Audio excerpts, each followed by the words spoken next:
Hello ladies and gentlemen, Captain Shaq here, and welcome to some more Star Citizen coverage. Now, I just did a Star Citizen video, actually about a day and a half ago, and late last night, they released a video that was a top 10 for the chairman. It was top 10 questions that they had for Chris Roberts, and he just answers these questions in such a relaxed kind of way that you don't realize how important the answers actually are. And he put out some information that I wasn't aware of and clarified some things that a lot of people were interested in, including myself. I mean, the questions the community asked, they pretty much pulled them right out of my brain. These are the questions that I wanted to ask. There's all kinds of cool information. So I'm gonna dive right into it.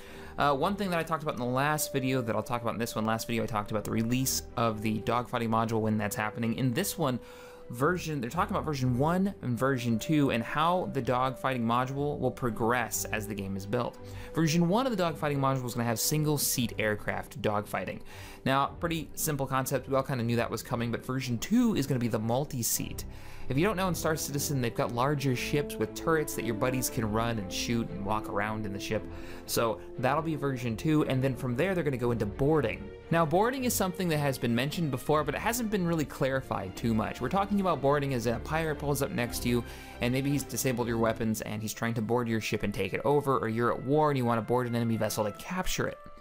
So how is boarding gonna work? Well, all we know right now is it's going to be part of the modules that are coming out, and there's going to be some type of first-person shooter like combat. Now, first-person shooter was kind of an assumption made by the community. How is that going to work? Well, in one of the questions he's asked, will it be first-person? Are we going to have traditional tab targeting like a normal MMO will have? Will it be a third-person Gears of War style shooter?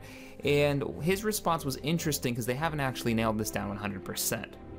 He said, he pretty much said the team they have working on the game has a first-person shooter background, a first-person shooter history of games that they've produced. They're building it in the Crytek engine, which is built for the first-person shooter gameplay. I mean, that's what the engine is for. That's what Crysis is. He did mention that there may be a button where you can switch to kind of a third-person view, but that's mainly just to look at your character because they're gonna have really high-end character models, and it's kind of fun to look at your character and see all the cool gear and stuff that you've bought for him. So, first-person shooter, it's on the way. It's not something that's top on the list of things for them to do, it seems like, but once they get the dogfighting module moving and all that stuff's taken care of, they're probably gonna move into boarding. That's what he said, at least. Now, another thing they brought up was something really cool: remote operation of ships.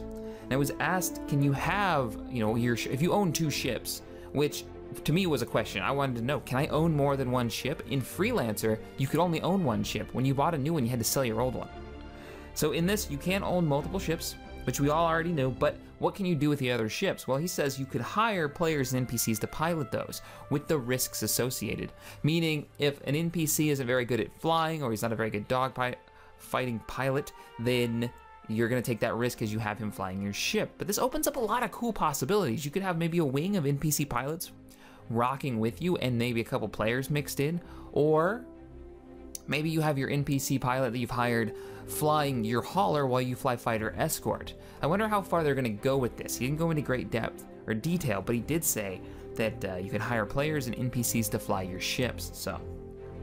Another thing that he brought up was max speed. Now, in a lot of these games, in most games actually, you can throw your ship or your car, whatever, into max speed, just crank that throttle, and there's no real downfall to it. There's no reason not to, other than, say, tighter turn radius around a point. So if you're coming into next to a space station, you want to turn real hard to the right and go around the station because you're being chased, it's easier to do that if you slow down first. You can get a much tighter turn.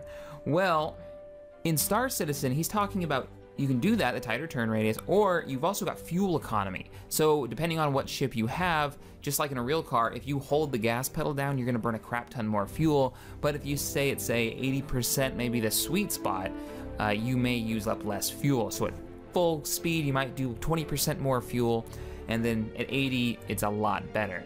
So how fuel is going to work, how it's been mentioned, you're gonna have ram scoops. You can pick up fuel out of some nebulas. You can mine it out of nebulas, buy it from other players, buy it from stations, get refueled at stations and bases and whatnot. So fuel is going to be a thing in this game.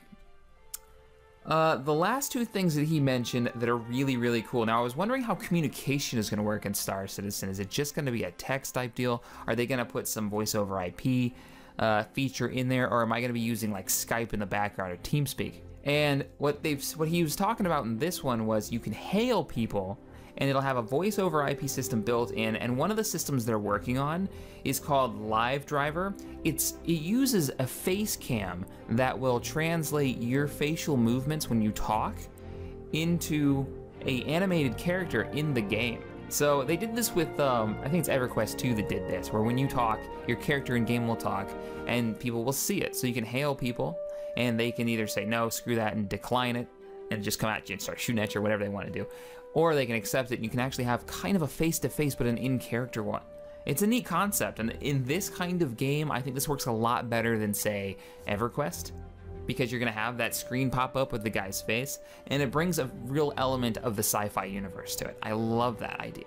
So that's pretty cool. The last thing that he mentioned that I thought was really interesting was a holographic kind of augmented reality visor that you can have when you're wearing a helmet or maybe a pair of glasses, where it'll allow you to look through your ship and change the power settings and just edit some of the subsystems.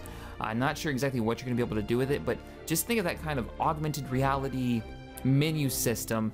The menu system that you have right now in the hangar module, the menu system that you have in the hangar module, think of that, but then think of like a wireframe of your ship as you're actually looking at it and looking through it. Maybe you can see subsystem damage when you look over at your wing in that wireframe mesh, even though it's through like a bulkhead.